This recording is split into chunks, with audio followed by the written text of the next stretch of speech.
इसी पावन चर्चा पावन कथा को हम इस पवित्र धरा पर बैठकर श्रवण कर रहे हैं। इस कथा के परीक्षित बन करके आप सभी ग्रामवासी और भैया श्री भूपेंद्र सिंह यादव जी, माया देवी और भैया विक्रम जी, ज्योति जी, पूरा यादव परिवार और समस्त ग्रामवासी इस कथा की गंगा में आप सभी डुबकी लगाते हुए अपने मन को, अपने तन को, अपने जीवन को पवित्र कर रहे हैं। कल की चर्चा में हमने सुना कि राजा परीक्षित को 7 दिन में मरने का श्राप लगा। जिस व्यक्ति को 7 दिन में मर जाना हो उस व्यक्ति को क्या करना चाहिए, उसका कर्म क्या है। मात्र 7 दिन की उम्र शेष बची हो। विचार करिए कि आपके पास केवल 7 दिन हो तो आप क्या करेंगे। उन 7 दिनों का क्या उपयोग करेंगे। क्या उन 7 दिनों में आप किसी के बारे में बुरा सोचेंगे? क्या किसी का दिल दुखाएंगे? हाँ, नहीं। क्योंकि आपको पता है कि हमें जल्दी से मर जाना। शास्त्र कहते हैं 2 बातन को भूल मत, जो चाहे कल्याण, नारायण एक मौत को, दूजे श्री भगवान। अपनी मौत को और अपने भगवान को सदा याद रखना चाहिए, ईश्वर को सदा।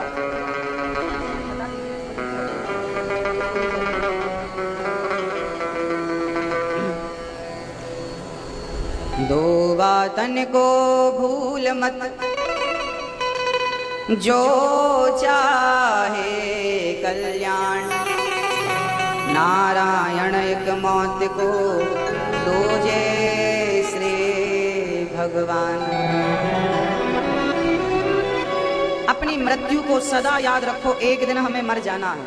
मर जाना है, इसलिए किसी का दिल ना दुखाओ। श्री सुखदेव जी से राजा परीक्षित ने यही प्रश्न किया कि जिसे जल्दी मरना हो उसे क्या करना चाहिए। सुखदेव जी कहते हैं जिसे जल्दी मरना हो, निद्रया ह्रियते नक्तम व्यवायेन च वावयः, दिवाचार्थे हया राजन् कुटुम्ब भरणेन वा। जिसे जल्दी मरना हो उसे कम सोना चाहिए, उसे अपनी निद्रा का परित्याग कर देना चाहिए। निद्रया ह्रियते नक्तम व्यवायेन च वावयः, दिवाचार्थे हया राजन कुटुम्ब भरणेन वा।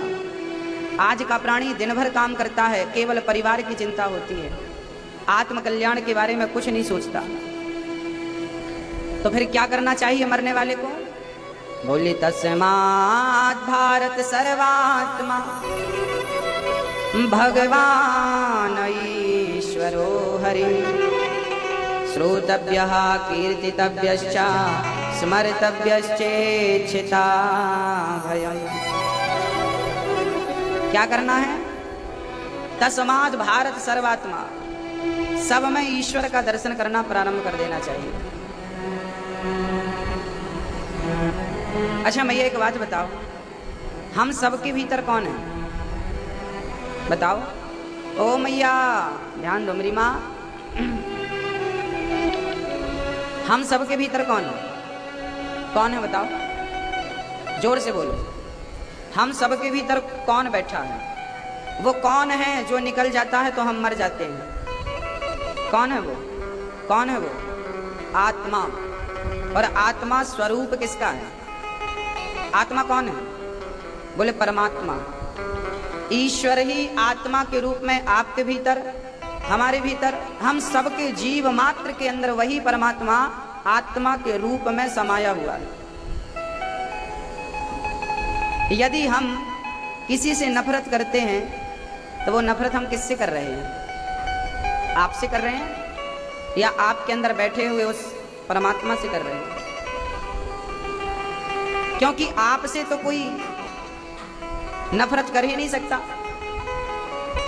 एक बात बताओ, आप मर गए, हम मर गए, तो क्या हमारे मरे हुए शरीर से कोई नफरत करेगा?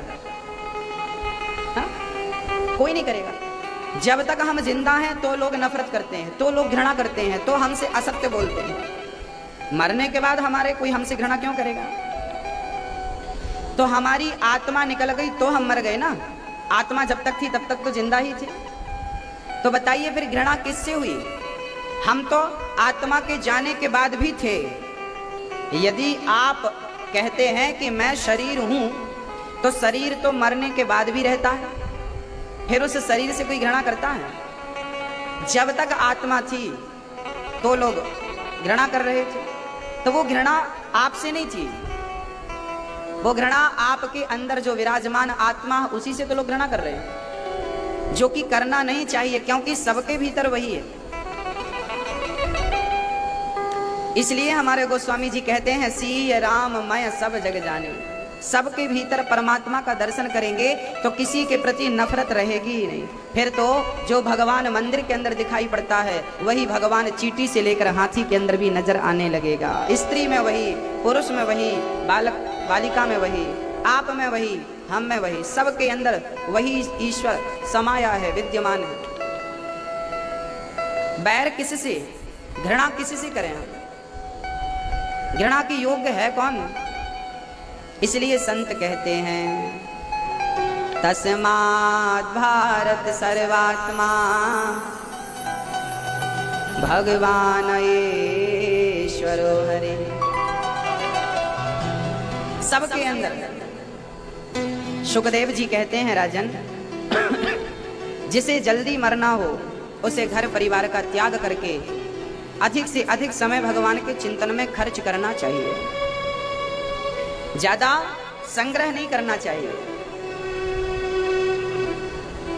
राम इतना दीजिए जा में शास्त्रों में लिखा है कि जिसे जो चाहिए, अलग अलग देवी देवताओं की उपासना करके वो व्यक्ति वो चीज प्राप्त कर सकता है। जिसे ब्रह्म तेज चाहिए हो वो बृहस्पति की उपासना करे, जिसे इंद्रियों की विशेष शक्ति चाहिए हो वो इंद्र की उपासना करे।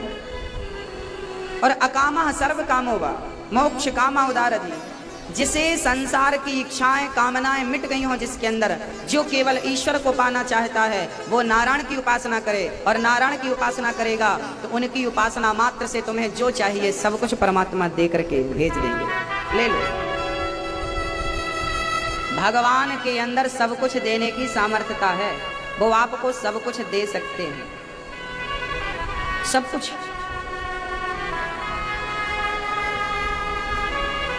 बताओ ये जिंदगी क्यों मिली? उम्र तो वृक्षों की भी होती है, बहुत लंबी लंबी आयु होती है वृक्षों की, आपसे ज्यादा, हमसे ज्यादा। पर मनुष्य से श्रेष्ठ कोई नहीं है। बड़े भाग्य मानुष तन पावा, मानव का तन पाकर के ईश्वर की प्राप्ति नहीं किया तो ये पूरा जीवन बेकार हो गया, व्यर्थ चला गया। फिर 84 लाख योनियों का चक्कर।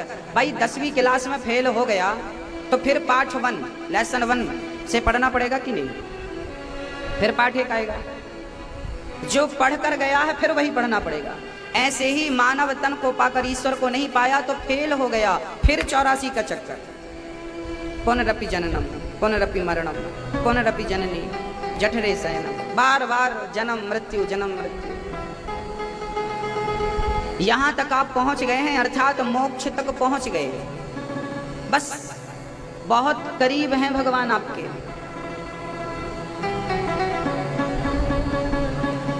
अच्छा, मैं आप एक छोटा सा उदाहरण देकर आपको समझाता हूं। हाँ? देखिए, आप और हम दूर हैं क्या? आप हमसे दूर हैं कि हम आपसे दूर हैं? अभी आप हमें देख रहे हैं, हम आपको देख रहे हैं। अब हमारे और आपके बीच में यदि ये पर्दा आ जाए तो क्या आप हमें देख पाएंगे? आप तो हमारे सामने ही हैं, बीच में केवल पर्दा। बस ऐसे ही ईश्वर तो हमारे सामने ही है, बीच में केवल माया का पर्दा है। ये माया का पर्दा जिस दिन उतर जाएगा ईश्वर तो सामने ही है। ये पर्दा कौन सा है? मैं अरु मोर तोरते माया मम माया दुरत्यया। मैं अर्थात अहंकार, मेरा अर्थात मोह, मैं और मेरा, ये जो अहंकार और मोह का पर्दा है, इस पर्दे के कारण आपको ईश्वर नजर नहीं आता। ये हट जाएगा ना तो आप बहुत करीब हैं। भक्तों, एक शेरनी जा रही थी। शेरनी का एक छोटा सा बच्चा था। जंगल में उसने देखा कि एक गीदड़ का बच्चा है।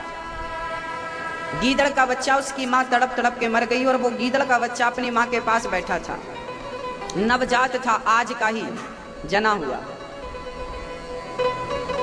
शेरनी को दया आई और उस गीदड़ के बच्चे को उठाकर अपने घर ले आई। शेरनी ने अपना दूध पिलाया, उस गीदड़ के बच्चे को भी अपने बच्चे की तरह लालन पालन किया। दोनों बड़े हो गए। एक दिन शेरनी के घर में हाथी आ गया। जंगल में हाथी आया, ऊधम करने लगा, उत्पात मचाने लगा। शेर का बच्चा बोला, शेरनी का बेटा बोला, माँ मैं जाता हूँ, हाथी को अभी भगा कर आता हूँ। तो गीदड़ का बच्चा बोल पड़ा, तू मत जा, मैं जाता हूँ, मैं आज हाथी को भगा के आऊंगा। शेरनी ने समझाया, बेटा तू हाथी से लड़ नहीं सकता, तू हाथी को परास्त नहीं कर सकता। ना ना मैं कर सकता हूँ। चल पड़ा गर्मी में, और गीदड़ का दो बच्चा गीदड़ ही रहेगा। गया, वो अपने आप को ना शेर समझ रहा था, मैं शेर का बच्चा, दूध पियाऊं ना माँ का, शेरनी का। गया हाथी के सामने चिल्लाने लगा। हाथी को लगा गीदड़ जवान लड़ा रहा है। हाथी आया, उठाया, सूंड पे फंसाया और जो पटकनी मारी, नस नस ढीली पड़ गई। लंगड़ाता हुआ घर आया। शेर का बच्चा हंसने लगा, शेरनी का बच्चा। गीदड़ बोला, माँ देखो ये मुझ पर हंस रहा है, माँ बताओ। अब शेर का बच्चा गया और हाथी को परास्त कर दिया, हाथी भाग गया। गीदड़ का बच्चा बोला, माँ मैं क्यों नहीं परास्त कर पाया, इसने क्यों परास्त कर दिया। तब शेरनी ने हाथी का शिकार नहीं किया।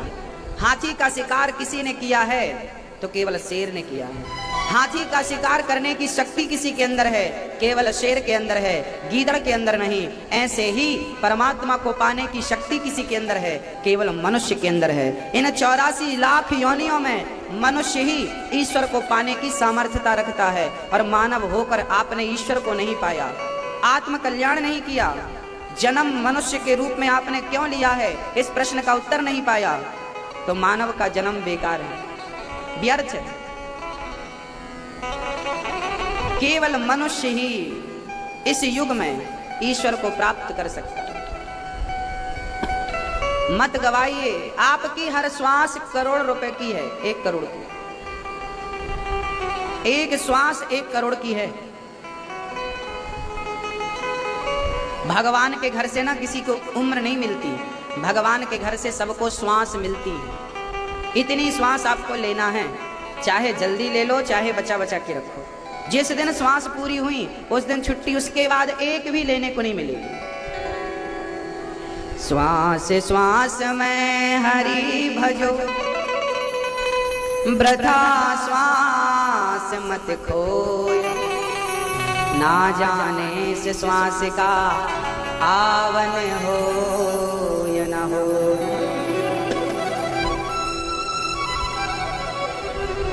क्षण भंगुर जीवन की कलिका, कल प्रातः को जाने खिले ना खिले। मलया चल की सूची सुंदर मंद सुगंध, समीर चले ना चले। काली काल कुठार लिए फिरता तन, नम्र है चोट झिले ना झिले। भजले हरि नाम हरि रसना, फिर अंत समय में हिले ना हिले। ए रसना ए जीवा राम राम जपले, पता नहीं तू अंत समय में हिलने डुलने के लायक रह जाती है या नहीं। भजले हरि नाम हरि रसना, भजले भजले हरि नाम हरि रसना, भजले हरि नाम हरि रसना। तेरे अंत समय में हिले ना हिले, हरि नाम हरि रसना, फिर अंत समय में क्षण भंगुर जीवन की कलिका, भंगुर जीवन की कलिका। कल प्रातः को जाने खिले ना खिले, भजले हरि नाम हरि रसना, फिर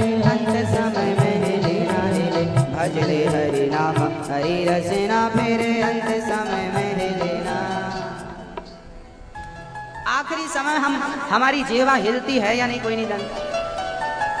आपने देखा होगा लोग बुढ़ापे में बिस्तर पकड़ लेते हैं, कई लोगों की तो जवान भी अवरुद्ध हो जाती है मरने के पहले। वो कुछ बोलना चाहते हैं पर बोल नहीं पाते, पता नहीं ये स्थिति कब किसकी हो जाए। आप बोलना चाहो पर बोल ना पाओ, इसलिए जब तक बोलने लायक हो तब तक देखिए मैं अपनी वाणी और अपने मुंह से राम राम भी कह सकता हूँ, और इसी मुंह से इसी वाणी से आपको गाली भी दे सकता हूँ।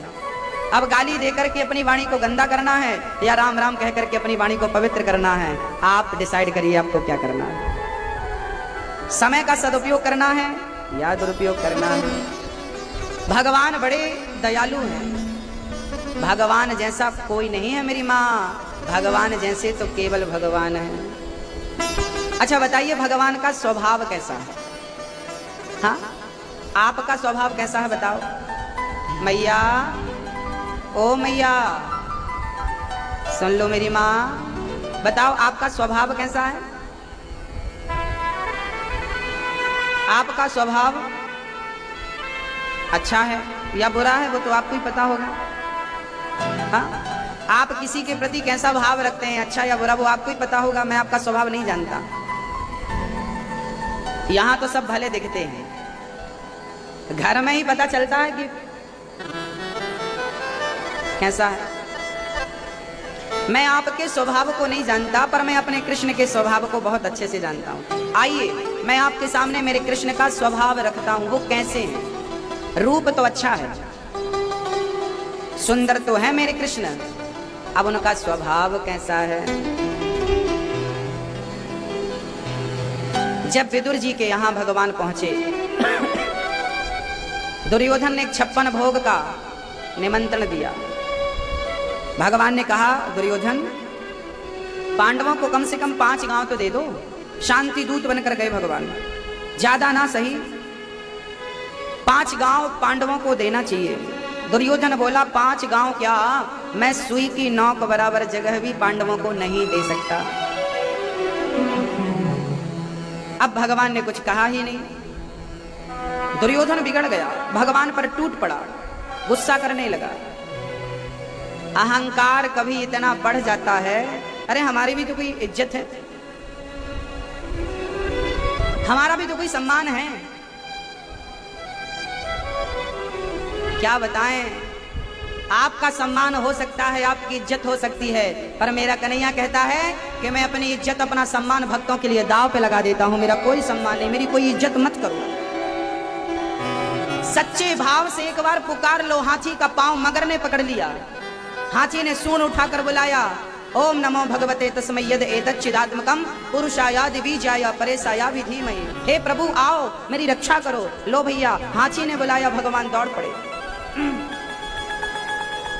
कौन होगा ऐसा जो हाथियों के बुलाने पर भी चला जाए? आपका नौकर आपको कहे मालिक जी थोड़ा आइए, आप कहेंगे तेरी इतनी औकात, तू नहीं आ सकता, मुझे बुलाता,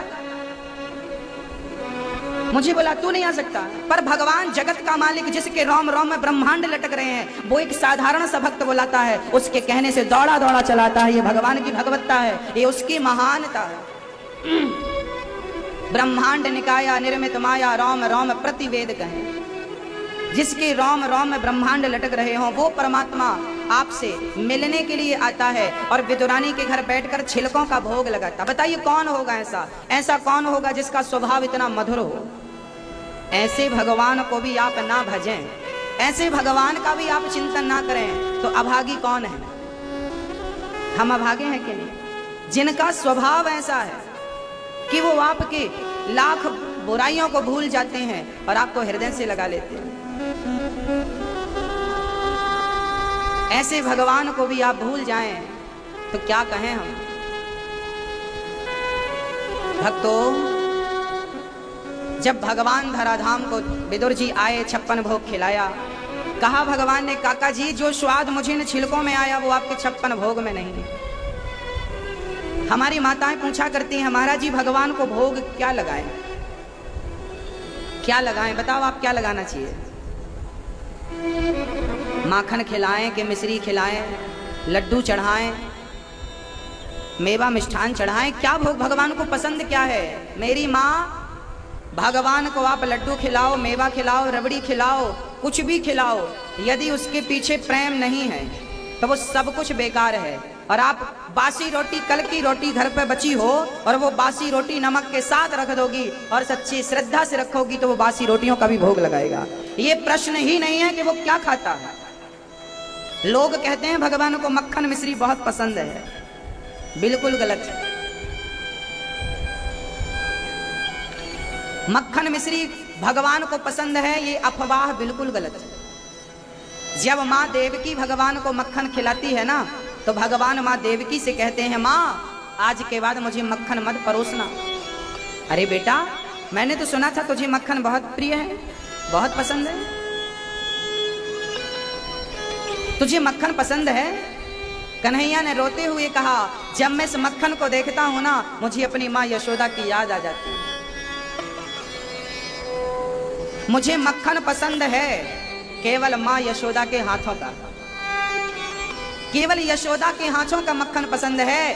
भगवान अपनी माँ देवकी से कह रहे हैं कि हमें आप मक्खन मत परोसा करो मेरी माँ। इसका अर्थ ये हुआ कि भगवान को मक्खन नहीं, माँ यशोदा जैसी ममता हो, और माँ यशोदा जैसी ममता के हाथों में मक्खन हो तो माँ के हाथ से भगवान मक्खन खाते हैं। अर्थात भगवान मक्खन के भूखे नहीं, भक्त के सच्चे प्रेम के भूखे हैं। छिलका खाते हैं, बेर खाते हैं।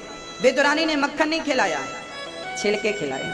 माता शबरी ने मक्खन नहीं खिलाया, जूठे बेर खिलाए। सुदामा ने मक्खन नहीं खिलाया, चावल खिलाए, कच्चे चावल। आप हमारे घर आओ और हम आपको थाली पे कच्चे चावल परोस दें, खाओ साहब, आपको बुरा लगेगा? बताइए, कच्चे चावल कोई खाता है? ये कच्चे चावल कोई खाता है? पर भगवान खाते हैं। मेरे द्वारिकाधीश का स्वभाव आप समझिए, वो भगवान वस्तु का नहीं, राम ही केवल प्रेम प्यारा।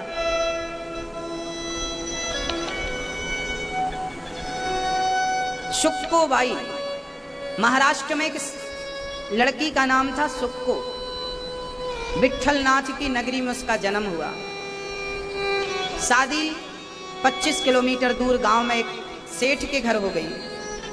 ससुराल वाले विट्ठल भगवान को जानते नहीं थे, पूजा करते नहीं थे, मौज मस्ती में विश्वास रखते थे। पर वो विट्ठल नाथ की नगरी में पैदा हुई, रोज जाकर विट्ठल भगवान की सेवा किया करती थी, दर्शन किया करती थी, झाड़ू लगाया करती थी पूरे परिसर में।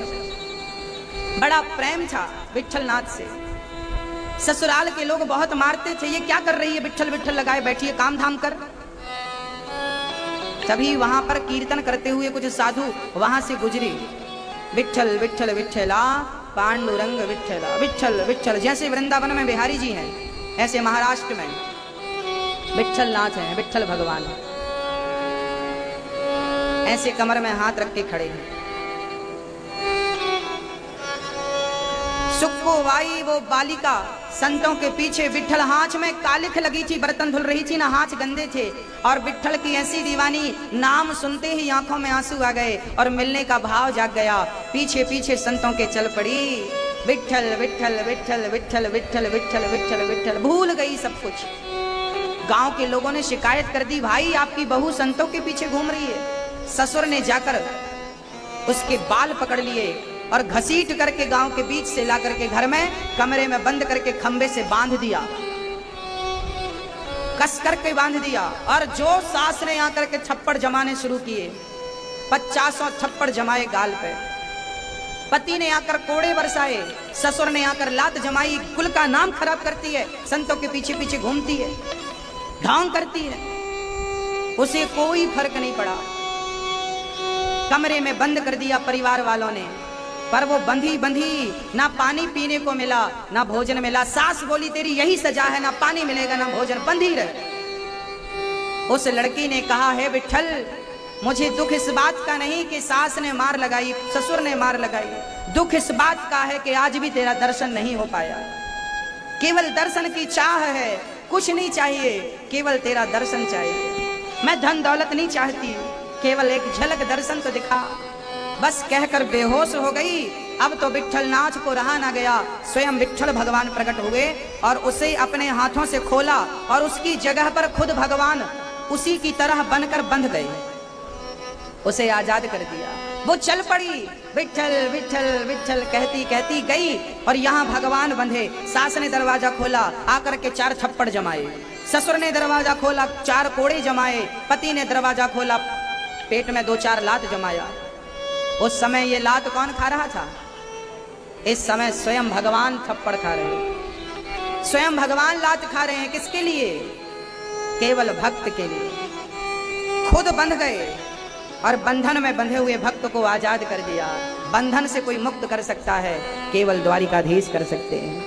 भगवान ने आजाद किया। वो बच्ची पहुंची भगवान के द्वार पर और दर्शन करके ऐसा मन मिला, ऐसी एकाग्रता हुई कि उसके अंदर से प्राण निकल गए। प्राण वायु निकलकर विठ्ठल भगवान के चरणों में समा गई। सायुज्य मुक्ति हो गई और उसका देह छूट गया। आज भी उस कन्या की समाधि विठ्ठल भगवान के मंदिर के परिसर में है। आज भी ये घटनाएं कोई कहानियां नहीं है कि मैं आपको कहानी सुना रहा हूं। ये घटनाएं घट चुकी हैं, ऐसा हो चुका है। भगवान आज भी है, यहां है। दूध में घी होता है, पर दूध का घी दिखाई तब पड़ता है जब आप दूध का दही बनाएं, दही का मंथन करें, मक्खन निकलेगा, पकाएं, घी निकलेगा। एक विधि है, दूध से घी निकालने की एक विधि होती है। अब कोई आदमी दूध में ही हाथ डालकर घी खोजने लग जाए, घी पकड़ में नहीं आ रहा। जैसे घी तक पहुंचने की एक विधि है, ऐसे परमात्मा तक पहुंचने की भी एक विधि है। दूध का दही बनाओ, मंथन करो, ऐसे ही आप अपने आप को भक्त बनाकर भक्ति करो, और प्रेम जिस दिन प्रगाढ़ हो जाएगा, भगवान प्रकट हो जाएगा। प्रेम जब अनंत हो गया तो राम राम संत हो गया। भगवान आज भी यही है, देख रहे हैं हम सबको। केवल जरूरत है तो प्रेम की। राम ही केवल प्रेम प्यारा। भक्तों, भगवान जब धराधाम को छोड़कर चले गए तब विदुर जी को याद किया। उद्धव जी ने विदुर जी को कहा कि भगवान ने आपको याद किया है। चर्चाएं बड़ी अद्भुत हैं। विदुर जी हरिद्वार मैत्री जी के पास चले गए, प्रश्न किया, सुखाय कर्माणि करोति लोको न तई सुखम मान्य दुपार वंबा। सारी दुनिया सुख के लिए कर्म करती है, पर दुख ही क्यों प्राप्त होता है?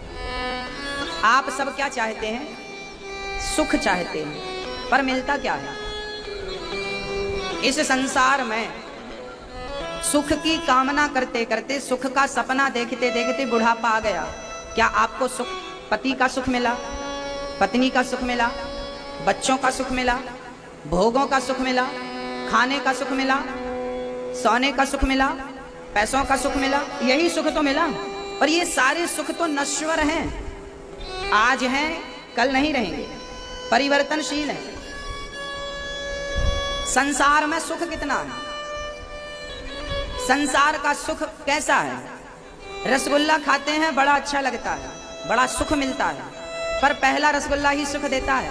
दूसरा रसगुल्ला खाएंगे तो सुख कम मिलेगा, तीसरा खाएंगे तो और कम मिलेगा, चौथा खाएंगे ना अब हम नहीं खा सकते, नहीं खाओ, नहीं तबीयत ठीक नहीं है। बताओ, आप 5वां रसगुल्ला खाओ, फिर 6ठा खाओ, फिर 7वां खाओ, 10वां खाओ, 12वां खाओ, अच्छा लगेगा? पहला ही सुख देगा, दूसरा स्वाद कम देगा, फिर तीसरा कम। यहां ऊपर से शुरू होता है और नीचे आता जाता है। भोगों का भी यही हाल है। भोगों में भी सुख कैसा है? क्षण मात्र का क्षणिक सुख है। ये तुच्छ सा सुख पाने के लिए हम प्रयास करते हैं।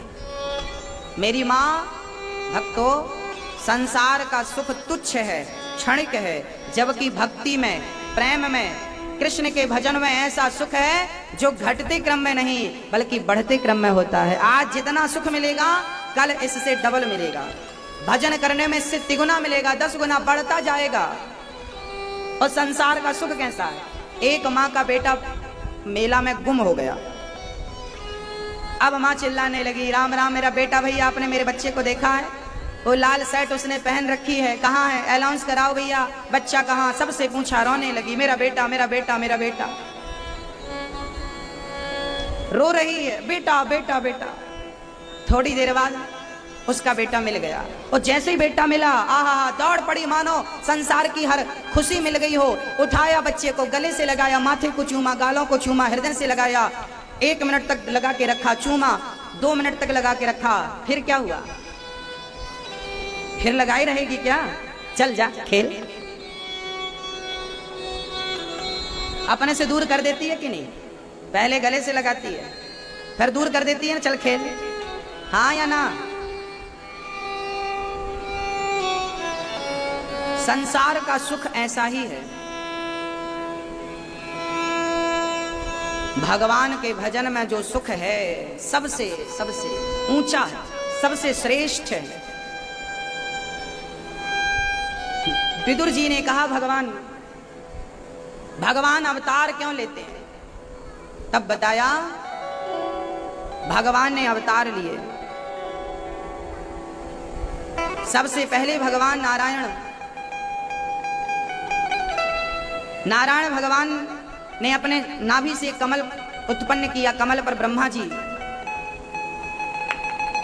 उत्पन्न हुए, ब्रह्मा जी प्रकट हुए।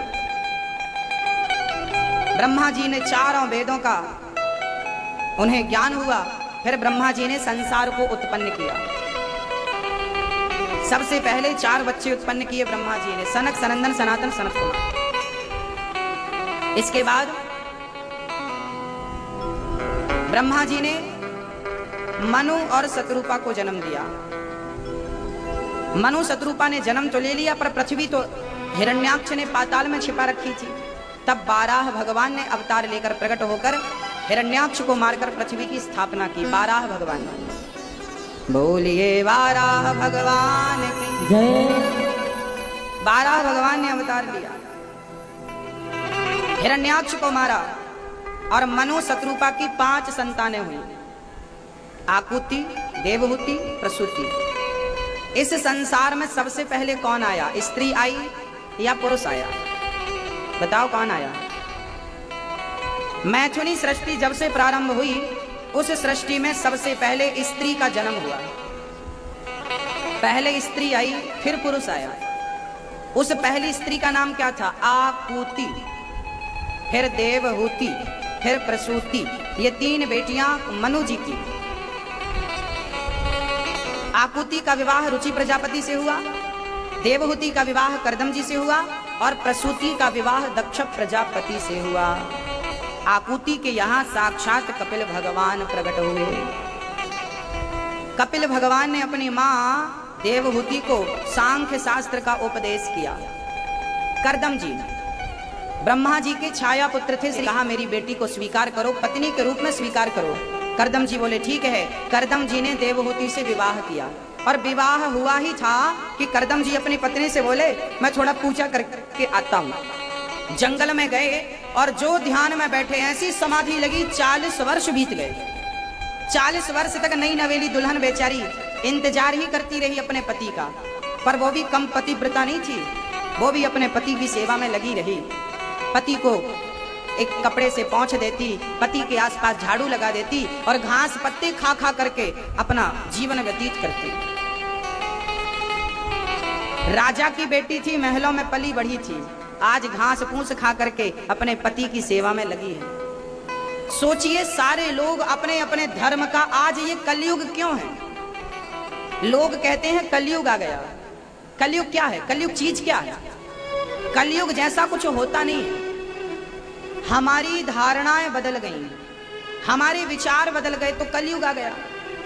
पहले भी आप जैसे ही लोग हुआ करते थे, सतयुग में, त्रेता में, द्वापर में। आज भी आप जैसे लोग, हम जैसे लोग हैं।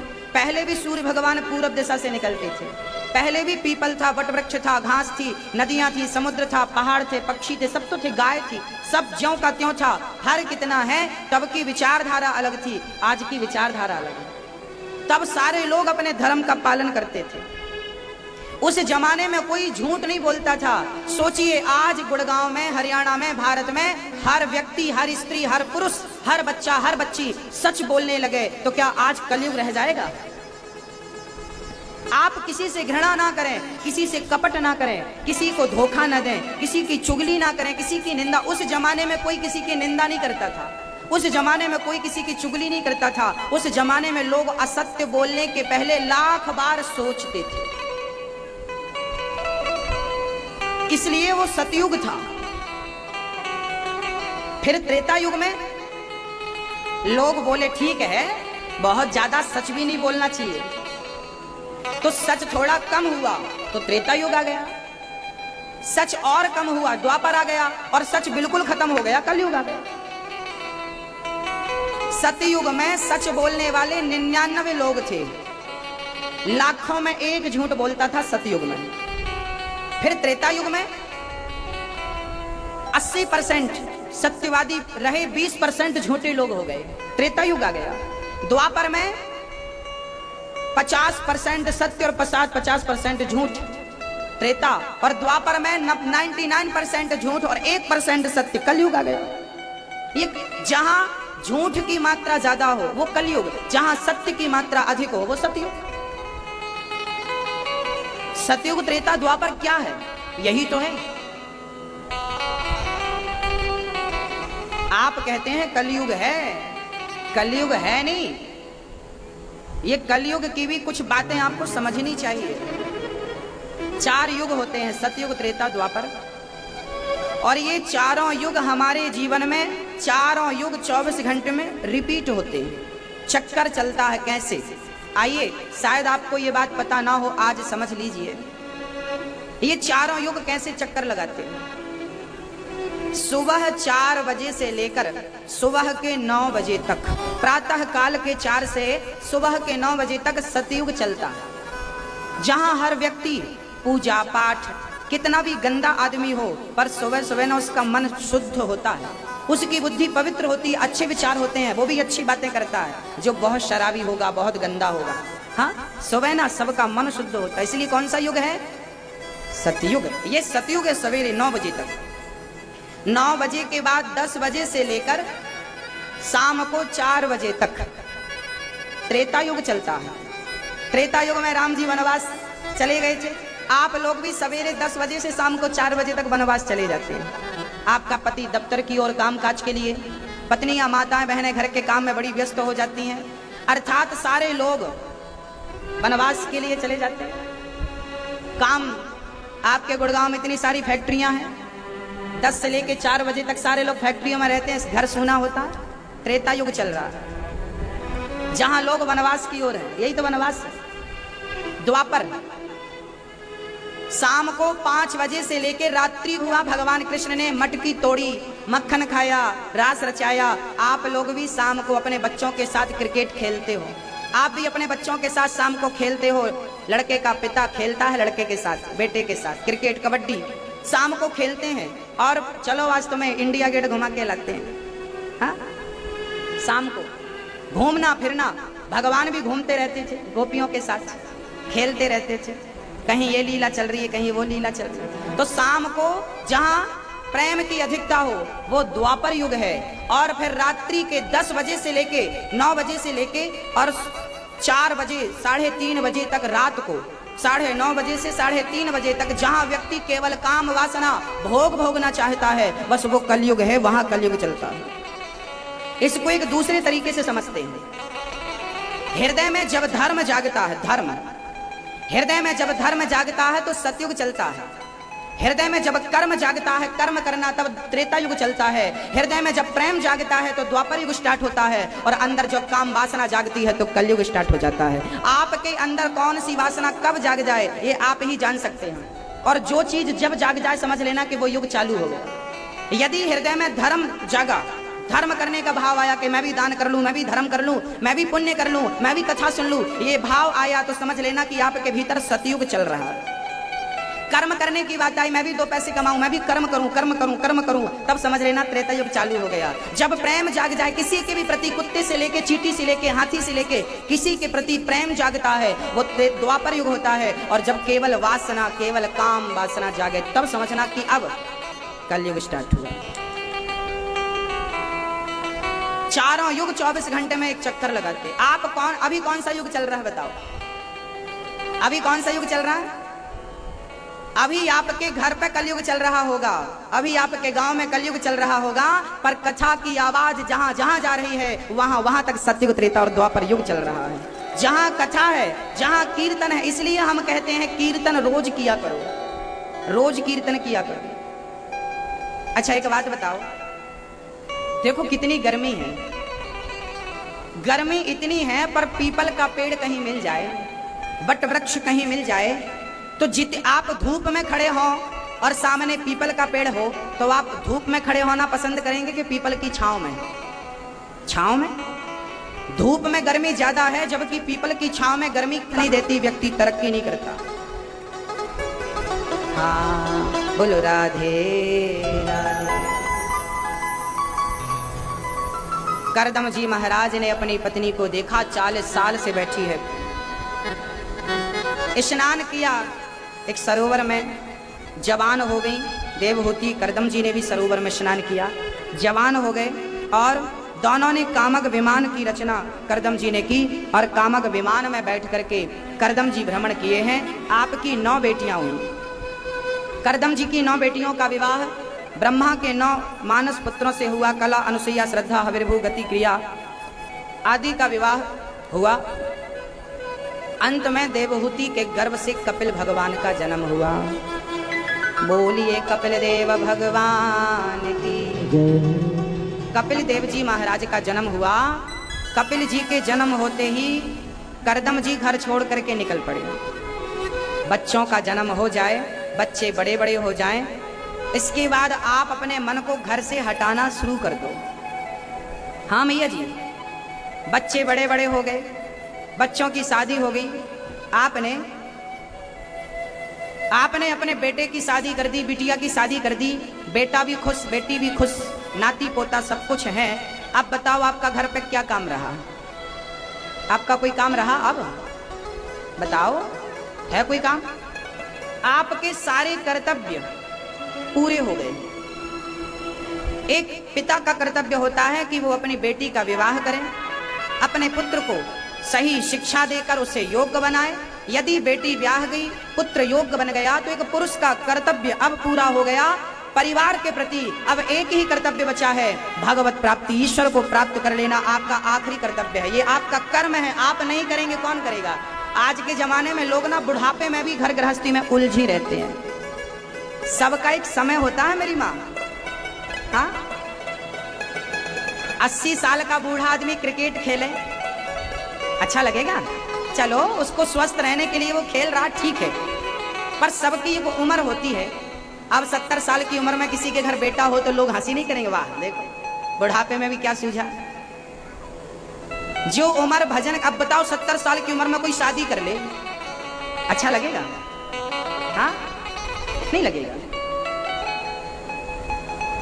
75 साल की उम्र में कोई शादी करे, लोग क्या कहेंगे? वाह देखो, सबका समय होता है, पढ़ने का समय है, शादी करने का समय है, बच्चे पैदा करने का समय है, कमाने का समय है, पैसा जोड़ने का समय है, घर गृहस्थी बसाने और बनाने का समय, सबका समय है। 80 साल के हो गए, दांत गिर गए, बाल पक गए, अब बेटा बेटी को मत समय दो, अब आत्म कल्याण करने के लिए परमात्मा में मन लगा दो। यही कर्तव्य बचा है, यही करने के लिए आपको ईश्वर ने जीवित रखा है। ये कर लो तो सब सफल है। शोभा नहीं देता। एक सज्जन को हमने देखा बुढ़ापे में नोटों की गड्डी गिन रहे। हमने कहा ये काम बच्चों को दो, यही करते रहोगे, राम राम कब जपोगे? एकांत में बैठो। मैं ये नहीं कहता कि घर छोड़ के हरिद्वार चले जाओ, वृंदावन ना, मैं कहता हूँ घर पे रहो, पर कमल का पुष्प जैसे कीचड़ में रहकर कीचड़ से ऊपर रहता है, ऐसे संसार के कीचड़ में रहकर भी अपने आप को कमल के पुष्प की तरह रखना चाहिए। संसार में रहकर भी संसार की बुराइयां आपके भीतर ना आ जाएं, इसका विशेष ख्याल हम सबको रखना चाहिए। हाँ, जो जग में रहूं तो ऐसा रहूं, हाँ, जो जग में रहूं तो ऐसा रहूं, जैसे जल में कमल का फूल रहे। जो जग में रहूं तो ऐसा रहूं, जैसे जल में कमल का फूल रहे। मेरे सब गुण दोष समर्पित हों भगवान तुम्हारे चरणों में। अब सौंप दिया इस जीवन का सब भार तुम्हारे चरणों में। हे गोविंद, जो जग में रहूं तो ऐसा रहूं, कैसे? जैसे जल में कमल का फूल रहे। संसार में प्रभु में ऐसा ऊपर नाव है, और नाव के ऊपर पानी घुस जाए तो नाव डूब जाएगी। आप संसार के ऊपर रहो, संसार आपके भीतर आ गया तो आप डूब जाएंगे। इसलिए बुढ़ापे में जरा सावधान रहना चाहिए। बेटा बेटी से ज्यादा प्रेम नहीं करना चाहिए मैया। बहू को चलने दो जैसी चल रही है, समझाओ। गलत कर रही है तो समझाओ, मानती है तो ठीक है, नहीं माने तो चूल्हे में जाने दो। कब तक पीछे पड़ोगे? एक बार समझाएगा आदमी, 2 बार समझाएगा, 3 बार समझाएगा, 10 बार। अब नहीं समझो तो जाओ। आप अपना बुढ़ापा क्यों बहू के चक्कर में बिगाड़ रही हो? हाँ, अब बहू को जो करना है करने दो। बहू को सास नहीं समझा पाएगी, ससुर नहीं समझा पाएगा, लेकिन समय समझा देगा। याद रखना मेरी माँ, समय जब समझाने में आता है ना, अच्छे अच्छों की अकड़ उतर जाती है, अच्छे अच्छे लोग ठीक हो जाते हैं। समय जब सिखाता है तो कहते हैं ना, समय की मार बड़ी भयंकर होती है। जो सास नहीं सिखा पाती वो समय सिखा देता है, जो बाप नहीं सिखा पाता वो समय सिखा देता है। तो समय का इंतजार करो। हाँ, सही है क्या? हाँ, आपकी सास ने भी तो आपको समझाया होगा। नहीं, सास तो पगली है, पागल है।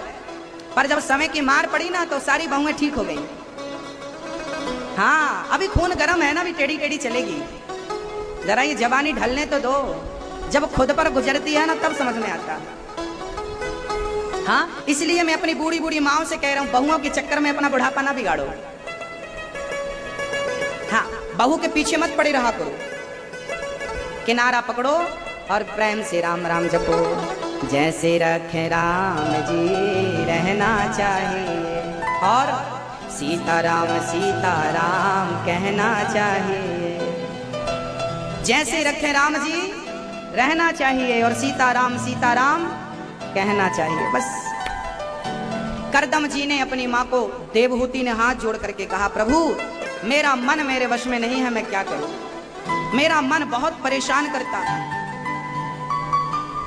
तब कपिल भगवान ने कहा, निर्विण्णाम नितराम भूमन सदिन्द्रिय दर्शनात् येन संभाव्यमानेन प्रपन्नान्धं तमः। करदम जी चले गए जंगल में, कपिल भगवान बैठे हैं, माँ देवहूति हाथ जोड़कर कह रही हैं, पुत्र मुझे ज्ञान दो, उपदेश करो, मेरा मन बहुत परेशान करता है, मेरा मन बस में नहीं है। क्या बताऊं, मैं अपने मन को जितना समझाती हूँ उतना भाग जाता है। क्या करूं, मैं बहुत परेशान हूं अपनी इंद्रियों से। आंख का पेट ही नहीं भरता देखते देखते, जीवा का पेट ही नहीं भरता खाते खाते, ये चमड़ी का पेट ही नहीं भरता स्पर्श करते करते। जीवन पूरा हो गया, शरीर पूरा हो गया, परीक्षाएं पूरी नहीं। बताओ, दांत गिर गए पर खाने की इच्छा अभी तक जिंदा है। शरीर बुढ़ा हो गया पर भोगों की इच्छाएं जवान हैं। क्या बताएं, इच्छाएं मिटती नहीं। हाँ मैया जी, मिटती है? बताओ। अच्छा, आपको परेशान कौन करता है? पड़ोसी, पति या परिवार का कोई सदस्य? आपको सबसे ज्यादा परेशान करता है आपका मन। ये मन बड़ा चंचल है, कैसे तेरा भजन करूं।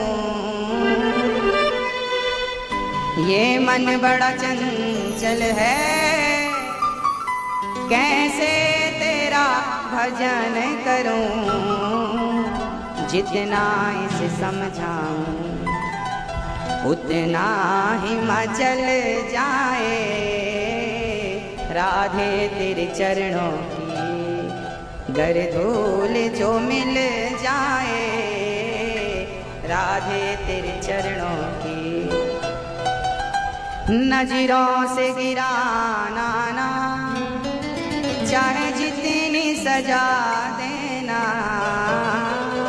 नजरों से गिराना ना, चाहे जितनी सजा देना, नजरों से जो गिर जाए।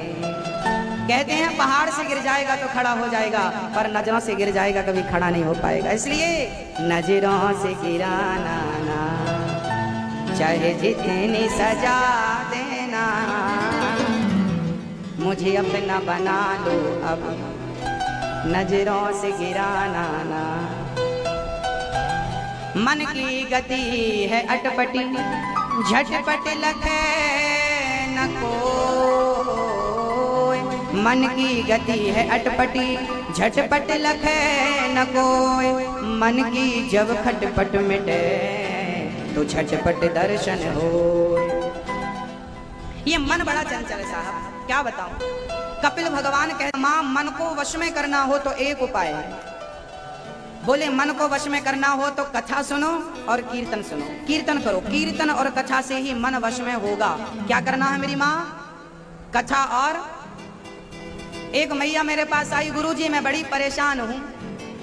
मैंने कहा माँ बोलो नारायण नारायण नारायण, बोलो बोलो नारायण नारायण नारायण नारायण। वो मैया बोली गुरुजी मैं बड़ी परेशान हूं। मैंने कहा ये नारायण नारायण नारायण नारायण रोज जपा करो।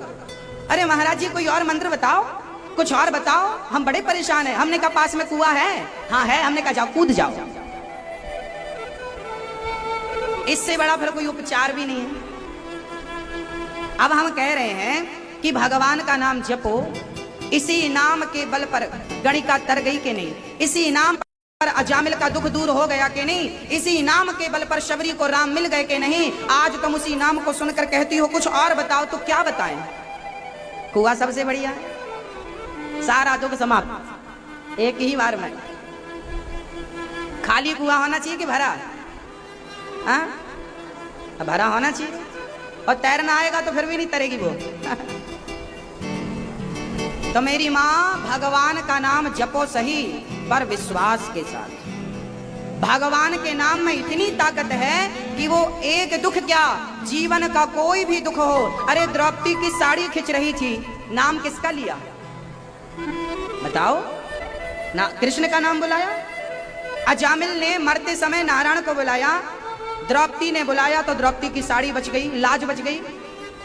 अजामिल ने बुलाया तो उसका उद्धार हो गया। धुंधकारी जैसे पापी का उद्धार हुआ, परीक्षित जैसे श्रापी को जिनको श्राप लगा उनका उद्धार हुआ। इतने बड़े बड़े दुखों से इस नाम ने मुक्त किया है। और तो सब ठीक है, इस नाम के पत्थर तो आज भी पानी में तैर रहे हैं। यदि राम नाम के पत्थर पानी में तर गए तो क्या उस नाम के बल पर आप तर नहीं जाओगे? जरूरत किस चीज की है? जरूरत किस चीज की है? केवल विश्वास की। मंत्र जाप मम दृढ़ विश्वासा, पंचम भजन सुवेद प्रकाशा। भगवान का नाम जपना तो चाहिए, पर साथ में विश्वास पूरा होना चाहिए। यदि विश्वास है तो फिर वो नाम आपको कई गुना फल अधिक देकर जाएगा। नाम के बल पर गज गणिका तर गई। तो मेरी माँ क्या जपेंगी? नाम।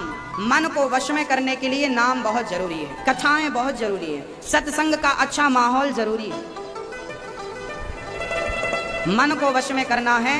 और याद रखना मेरी माँ, ये मन जिस दिन आपने वश में कर लिया उस दिन ईश्वर आपके सामने खड़ा हो जाएगा। आपके मन के कारण ही ईश्वर आपको मिलता नहीं। मन की गति है अटपटी, झटपट लखे न कोय, और मन की जब खटपट मिटे तो झटपट दर्शन हो। गंदा पानी यदि है तो क्या उस गंदे पानी में आपका प्रतिबिंब नजर आएगा? आपका चित्र नजर आएगा? और पानी साफ है तो आप दिखाई पड़ते हैं कि नहीं? आपका प्रतिबिंब दिखता ना? हाँ, गंदे पानी में आपका चित्र नजर नहीं आता तो गंदे मन में ईश्वर का दर्शन कैसे होगा? मन को शुद्ध करना पड़ेगा। मन शुद्ध है तो ईश्वर सामने खड़ा है। मन ही आपको ईश्वर से मिलाएगा। मन ही मिलावत राम से, मन ही करत फजीत।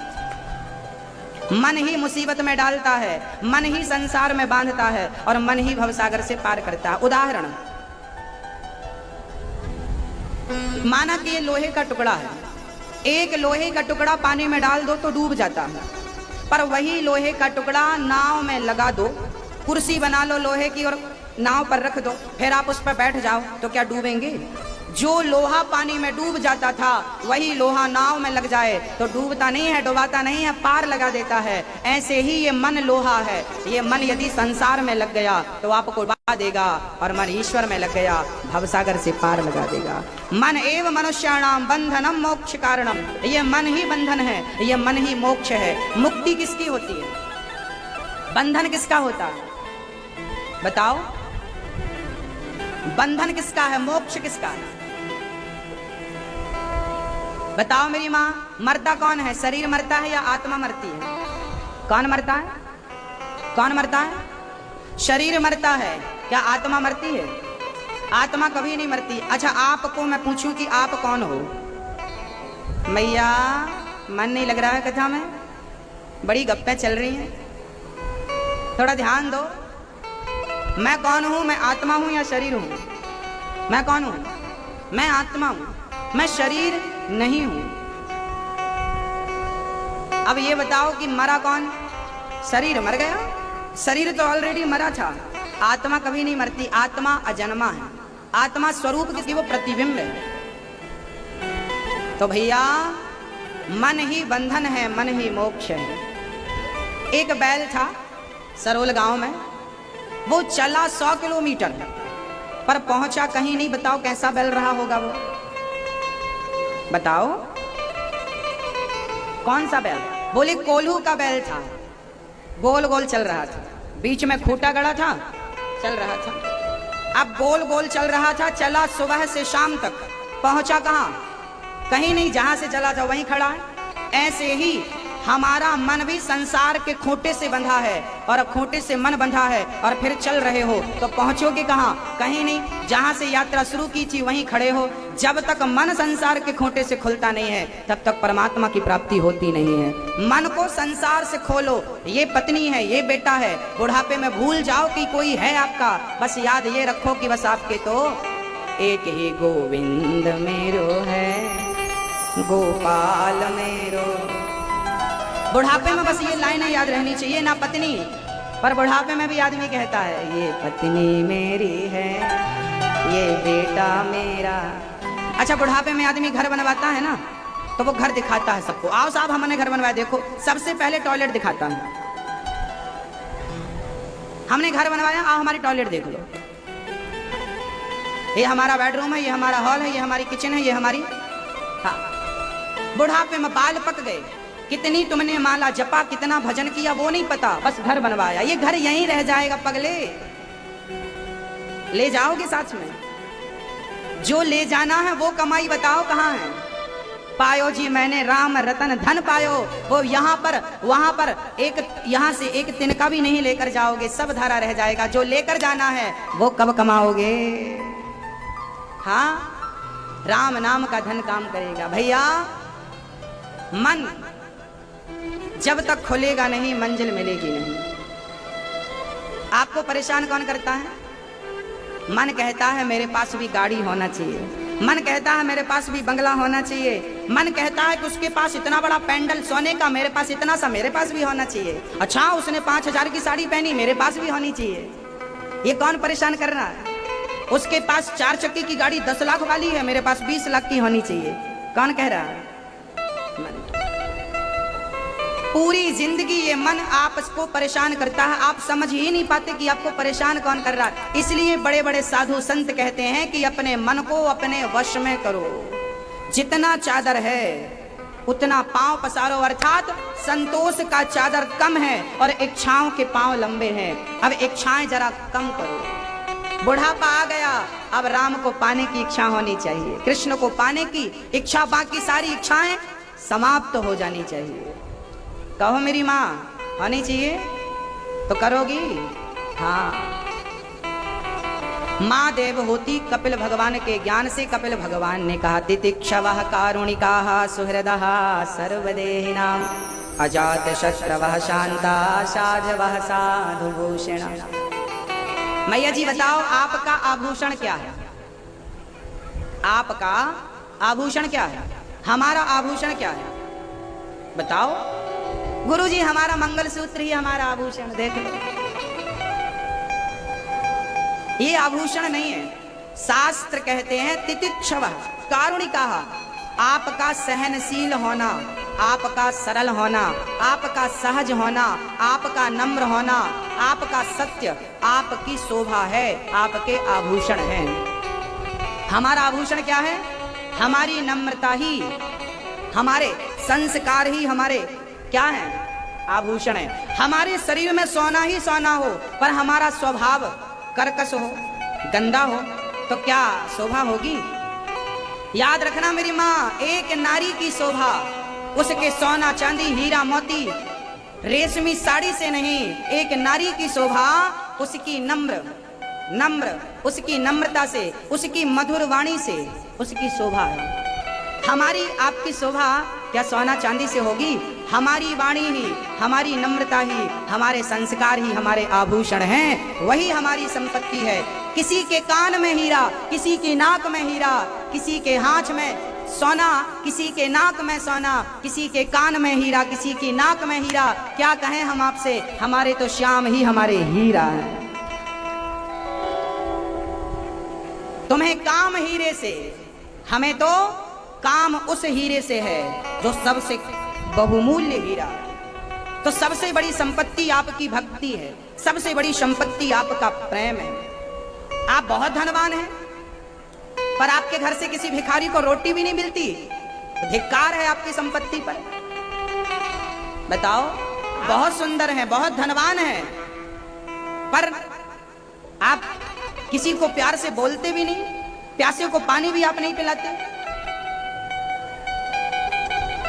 इंसान की शोभा शरीर से नहीं, इन हाथों की शोभा सोना चांदी से नहीं है। सोने की अंगूठी पहनने से उंगलियों की शोभा नहीं होती, बल्कि जब मां के चरण दबाते हैं इन हाथों से तब शोभा होती है इन हाथों की।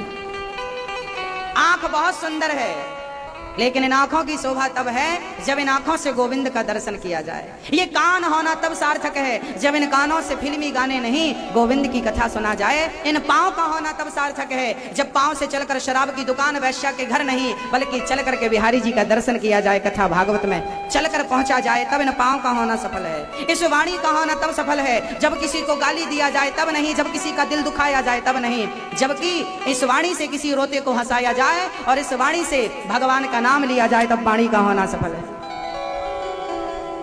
हाँ, इन हाथों का होना तब सफल है जब ये माँ की सेवा में आगे बढ़े, जब ये दान करने में, धर्म करने में आगे आए। मेरा भी दान में भाग होना चाहिए। आज लोग 100-100 रुपए की, 200-200 रुपए की, 500-500 की, 1000 रुपए की शराब पी जाते हैं, पर किसी बूढ़ी माँ को मैं कहता हूं कि 2 वक्त की रोटी दे दो, उनके पास होता नहीं है। अभी डॉक्टर कह देगा कि बाईपास करना है, अभी 2.5 लाख रुपए दे दोगे एक झटके में, पर मैं कहता हूं कि मेरी माँ को पूरी जीवन भर के लिए 21,000 देकर आजीवन मेंबर बन के आप दोनों टाइम का, एक बूढ़ी माँ को मैं समाज की, मैं आप माओ की सेवा करने के लिए कदम उठा रहा हूं, आप जैसी माओ की सेवा करने के लिए आपसे कह रहा हूं। एक माँ को दोनों टाइम का भोजन आपसे मांग रहा हूं, पर नहीं है, और डॉक्टर कहेगा तो अभी हजारों लाखों रुपए खर्च कर देंगे।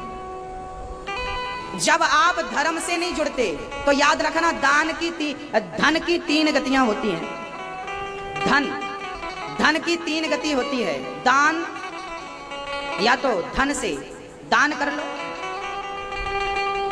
या तो अपने परिवार की सेवा में लगा दो, अपने काम पे रख लो, उस धन को कोई उपयोग कर लो, नहीं तो उसका नाश।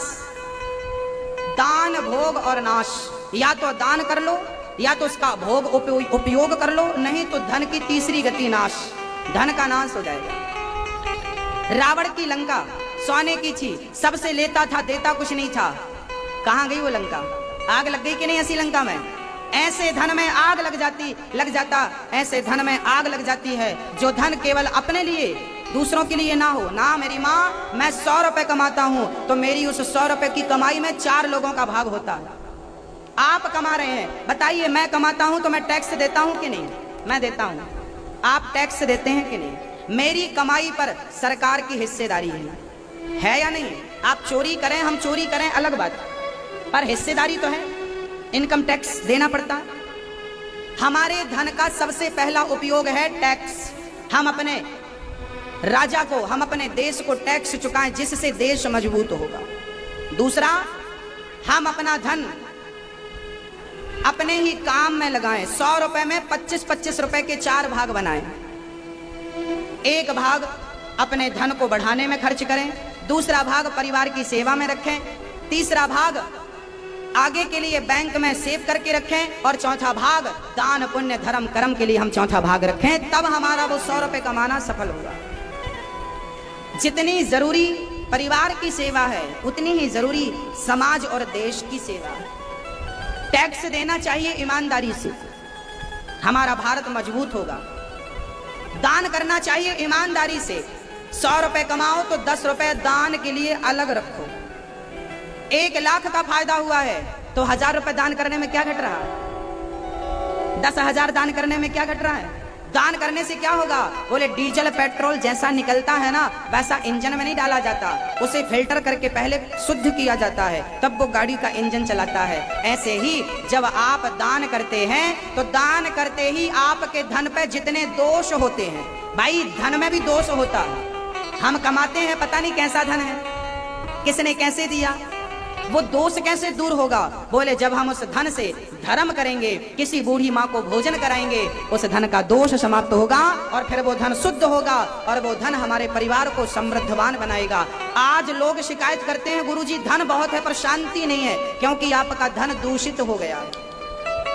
कैसे भी कमा रहे हो आप, कैसे भी मिल जाए बस लाओ। मर्डर करने से मिले तो लाओ, लूटने से मिले तो लाओ, चोरी से मिले तो लाओ। क्या है ये? आदमी मेहनत 2 रुपए की करता है और चाहता 4 रुपए है, ऐसे में भी तो आपका धन दूषित हो जाता है। मेरी मेहनत 2 रुपए की और मैंने 4 रुपए कमाए। आपकी किराने की दुकान है, 10 रुपए की चीज आप 11 में बेच रहे हैं, ये तो अच्छी बात है क्योंकि आपकी 1 रुपए की मेहनत है, पर 10 की चीज 15 में बेच दी तो 4 रुपए का ईश्वर टैक्स लगाएगा। तुमने गलत तरीके से कमाया, तुम्हारा धन दूषित हो गया, अब कैसे शुद्ध होगा? बोले ऐसी छोटे छोटे गलतियां जब होती हैं, हम दान करते हैं तो हमारा धन शुद्ध हो जाता है। इसलिए हमें नित्य दान करना। दान वीर कर्ण रोज दान करते थे, दान रोज करना चाहिए। परिवार का भरण पोषण रोज करते हो। आपको जब कहा जाता है कि दान करो तो आपको लगता लो मांगने लगे। अरे भाई मैं अपने लिए नहीं मांग रहा हूं। और शास्त्र कहते हैं कि दानम दुर्गति नाशनम, दान करने से दुर्गति मिट। अब लो भैया पूरा गांव देखने लगा, पढ़ी लिखी बहू अनपढ़ सास पर बरसने लगी। अब मैं आपसे पूछना चाहता हूं कि सास चुप है और बहू चिल्ला रही है, सबके सामने अपमानित कर रही है। आप बताइए इन दोनों में पढ़ा लिखा कौन है? किसे आप कहेंगे पढ़ा लिखा? बोलो। जो गाली दे रहा है वो, या जो गालियों को चुपचाप सुन रहा है वो? हाँ मेरी माँ, आप बहुत पढ़ी लिखी हो, पर आपकी पढ़ाई केवल कागजों में है। वो पढ़ाई आपके कागज में तो है, आपके चरित्र में नहीं है। ऐसी पढ़ाई किसी काम की नहीं। आज की पढ़ाइयाँ जितनी हैं सब कागजों पर है। पहले भी पढ़ाइयाँ होती थी, कागजों में नहीं होती थी, चरित्र पर दिखाई पड़ती थी कि लोग कितना पढ़ा लिखा आदमी। पहले की पढ़ाई व्यवहार में दिखती थी, पहले की पढ़ाई व्यवहार में दिखती थी, आज की पढ़ाई केवल कागज में।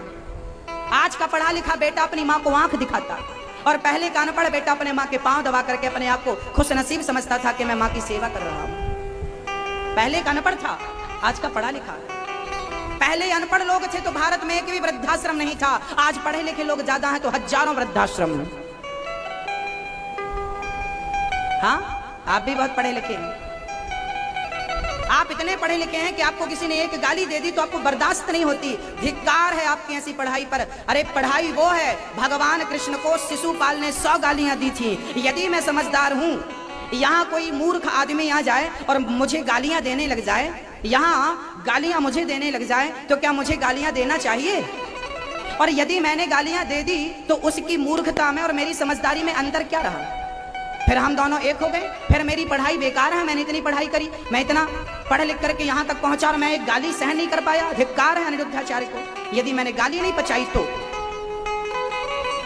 मैं यहाँ आकर के आपकी गाली नहीं पचा पाया ना। मेरी माँ इतने कमजोर मत बनो। जब उस व्यक्ति के घर पे कचरा फेंका गया तो उस व्यक्ति ने कचरा उठाया और डस्टबिन में डाला, अपने घर से आम, अंगूर, केला, अनार, सेब लेकर के पड़ोसी के घर चला गया। पड़ोसी से कहा, भाई साहब मेरे गांव से ये फल आए हैं, आप ग्रहण करो। उसने कहा, भाई मैंने आपके घर पे कचरा डाला और आप मुझे फल खिलाने आए। उसने कहा, क्या हुआ?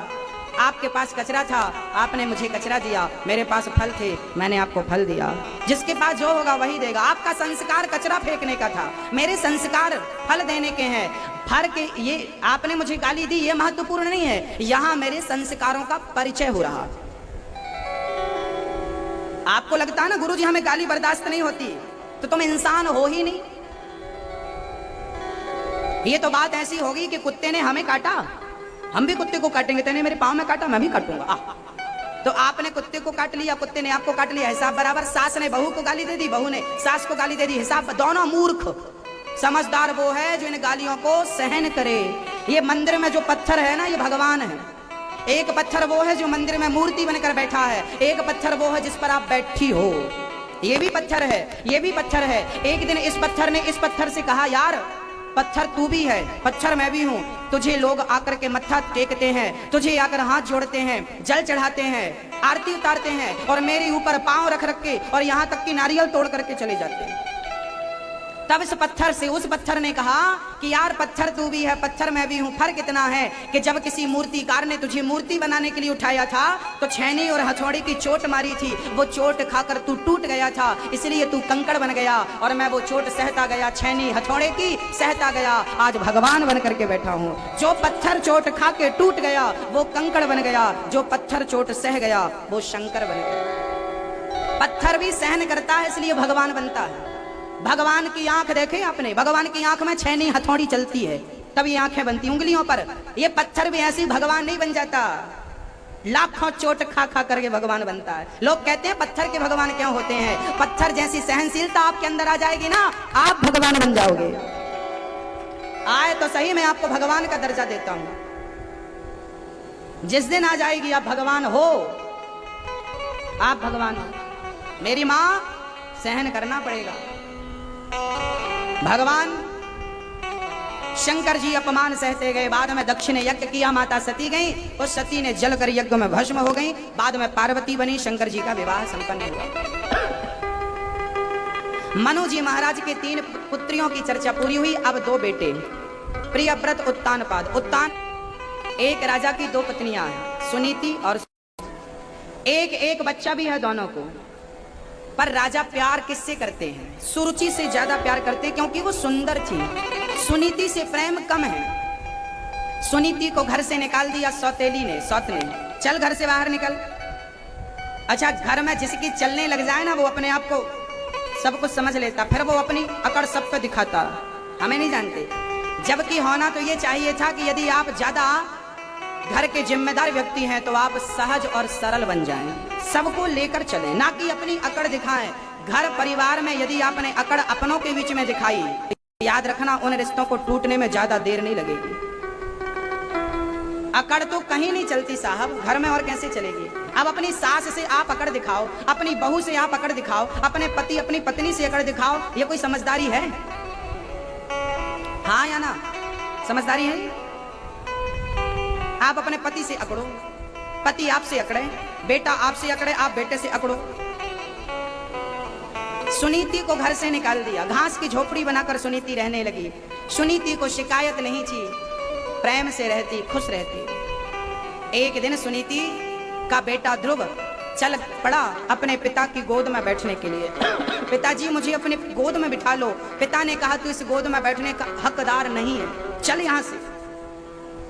घर से निकाल दिया। रोते हुए ध्रुव जी महाराज, सिसकियां लेते हुए ध्रुव जी महाराज घर आ गए। चल पड़े ध्रुव जी। मां ने कहा पुत्र क्या हुआ? कहा मां तेरा अपमान कर दिया, कह दिया कि तू अभागिन का बेटा है। क्या तू अभागिन है मां? सुनीति ने कहा पुत्र मैं अभागिन ही तो हूं, भाग्यशाली होती तो तुझे तेरे पिता की गोद में ना बैठा देती। मैं अभागिन हूं। बेटा तू जाकर तप कर, और तप करने से तुझे भगवान मिल जाएंगे और उनकी गोद में तू बैठ जाएगा। उसके बाद कभी किसी की गोद में बैठने की जरूरत ही नहीं पड़ेगी। बेटा जा उस पिता परमात्मा की गोद में बैठ जा। एक 5 साल के बच्चे को माँ कह रही है जाकर तप करो। पहले की माँ कैसी होती थी क्यों? पहले की माँ अपने बच्चे को भगत बनाती थी, भक्त बनाती थी, सत्यवादी बनाती थी, हरिश्चंद्र बनाती थी, विवेकानंद बनाती थी। और आजकल की माँ कहती है बेटा तुम केवल खा लो, संस्कार जाए, हमें संस्कारों से मतलब नहीं है, बस कमा लो। क्या चाहती हो आप? आपके बच्चे कमा के खा लें बस? अरे भाई, पशु पक्षी के बच्चे भी भूखे नहीं मरते। जिसने जन्म दिया है वह रोटी कहीं ना कहीं से देगा। इस संसार में आकर के हम रोटी कमाने नहीं आए। अजगर करे ना चाकरी, पंछी करे ना काम, दास मलूका कह गए सबके दाता राम। सबको देने वाला भगवान कहीं ना कहीं से, वो कहते हैं ना, दिन भर भूखा घुमा सकता है पर मेरा कन्हैया भूखा सुला कभी नहीं सकता। वो सुलाता नहीं है भूखा, वो कहीं ना कहीं से आपके खाने की व्यवस्था। इसलिए आप रोटी की तो चिंता करो ही मत। सुनीति ने अपने बच्चे को संस्कार दे दिए, जा तप कर। अब बच्चे ने कहा माँ ये भगवान कहाँ है? ये प्रश्न बहुत जटिल है। आपके दिमाग में भी ये प्रश्न कभी कभी खड़ा होता होगा, भगवान कहाँ है? और हैं तो दिखाई क्यों नहीं पड़ते? बताओ भगवान है, बताओ भगवान है या नहीं है? तो दिखता क्यों नहीं? बताओ दिखता क्यों नहीं? भगवान है तो दिखना चाहिए ना। ये प्रश्न आपसे कोई कर दे तो जवाब क्या होगा आपका? इसका जवाब क्या होगा मैं आपको बताता हूं। यदि आपको बैक्टीरिया देखना हो तो क्या करना पड़ेगा? एक यंत्र होता है, सूक्ष्मदर्शी यंत्र, माइक्रोस्कोप कहते हैं उसे। यदि बैक्टीरिया देखना हो तो माइक्रोस्कोप से आपको देखना पड़ेगा, उस यंत्र का सहारा लेना पड़ेगा। यदि बैक्टीरिया जैसी गंदगी को देखना हो तो यंत्र का सहारा चाहिए। सोचिए, परमात्मा को देखना होगा तो भी तो किसी का सहारा चाहिए। बैक्टीरिया को देखने के लिए यंत्र का सहारा चाहिए, तो मेरे गोविंद को देखने के लिए मंत्र का सहारा चाहिए। राम नाम एक मंत्र है, राम नाम का मंत्र भक्ति यदि आपके भीतर है तो भगवान नजर आएगा। ये प्रश्न ही नहीं है ईश्वर। एक सज्जन हमसे बोले महाराज जी भगवान है तो दिखाओ, भगवान है तो दिखाओ।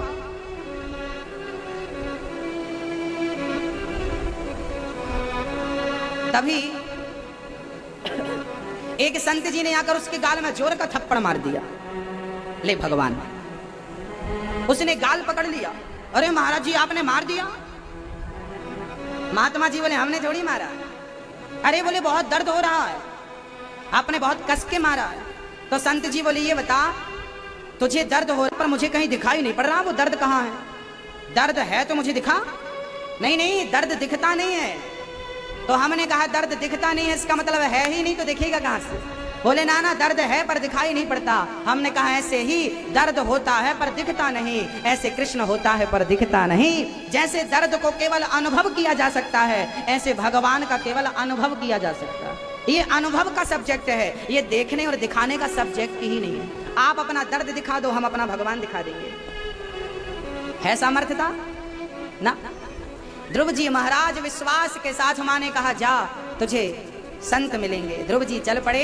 रास्ते में पिताजी दौड़ पड़े। पिता को पता चला ना कि मेरा बेटा जंगल जा रहा है, लोग क्या कहेंगे कि पत्नी के मोह में बच्चे को घर से निकाल दिया। तो अपनी नाक बचाने के लिए राजा पीछे पीछे, बेटा मैं तुझे 5 गांव का राजा बनाता हूँ, तो दौड़ मत जा, जंगल मत जा, शेर खा जाएगा। ध्रुव जी ने मन में विचार किया कि जो पिता मुझे गोद पे नहीं बिठा रहा था, मैंने भजन करने का संकल्प लिया तो मुझे राजा बनाने को तैयार हो गया।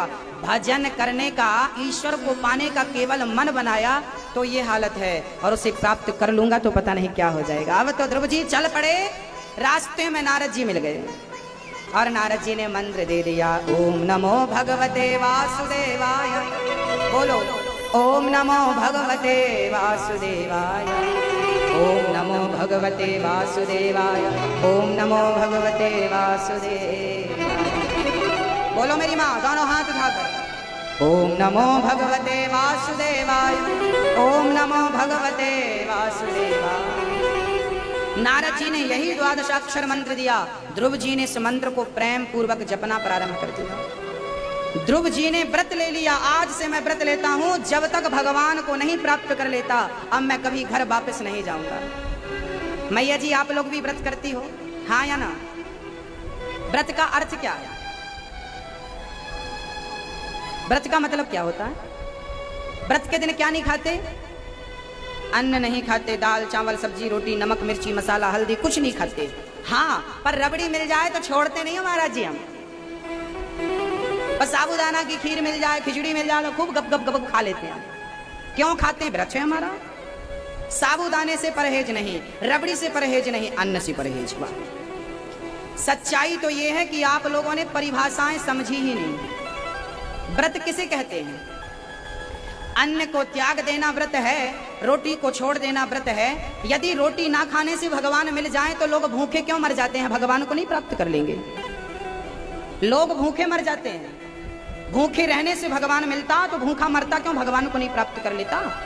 मेरी माँ, व्रत का मतलब है रोटी अन्न का त्याग नहीं। आपने रोटी का त्याग कर दिया, नमक का त्याग कर दिया, बताइए क्या झूठ बोलना छोड़ा?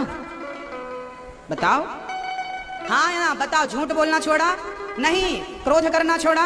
नहीं। लोभ करना छोड़ा? नहीं। अहंकार करना छोड़ा? नहीं। निंदा करनी छोड़ी? नहीं। चुगली करनी छोड़ी? नहीं। रोटी छोड़ दी। आप पागल हो कि भगवान को पागल समझते हो?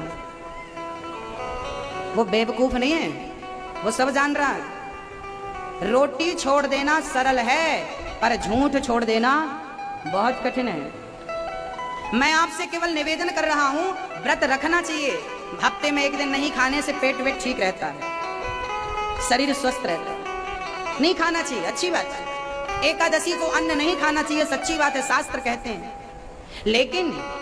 लेकिन मेरी माँ, व्रत करने के पहले आपको असत्य छोड़ना पड़ेगा। पहले का आदमी असत्य छोड़ देता था, काम क्रोध लोभ था ही नहीं। इसके बाद जाकर वो अन्न खाते हुए और झूठ भी बोलते जा रहे हैं। और कई लोग तो दिन में सो जाते हैं।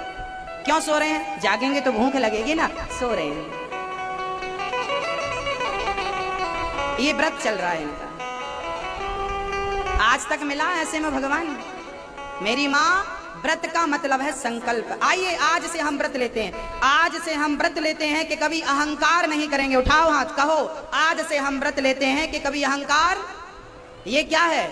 ये सच्चा व्रत है। आज से हम व्रत लेते हैं, व्रत का मतलब प्रतिज्ञा। आज से हम व्रत लेते हैं, कभी झूठ नहीं बोलेंगे। उठाओ हाथ, आज से हम कभी झूठ नहीं बोलेंगे। इसका नाम क्या है? क्या नाम इसका? ये व्रत है, ये अखंड व्रत चलेगा आपका जीवन भर। कभी झूठ मत बोलिए। बस रोटी छोड़ दी। वो संतोषी माता का व्रत आपने भी रखा होगा। कब आता है? किस दिन आता है? किस दिन आता है? शुक्रवार के दिन। उस दिन क्या नहीं खाते? खटाई किसे कहते हैं? किसको ना गिनाओ? आम, इमली, नींबू, टमाटर, दही, छाछ, ये खटाई है। और क्या है? अचार, ये खटाई है। आप लोग ना शुक्रवार का व्रत रखती हो, खटाई नहीं खाती। खटाई, आम, इमली, नींबू आदि आदि। पर सबसे बड़ी जो खटाई है वो तो छोड़ती ही नहीं हो। इसलिए आज तक संतोषी माता किसी को नहीं मिली। खटाई कौन सी है? ये मैं कोई भी शब्द यहाँ से अपने मन से नहीं कहता, जो शास्त्र कहते हैं वही आप तक पहुंचाता हूँ। रामचरितमानस में लिखा है सबसे बड़ी खटाई क्या है? जल उपाय सरिस विकाय, देखा हूँ प्रीत की रीत भली, बेलग हो ही रस जाय, कपट खटाई परत पुनी।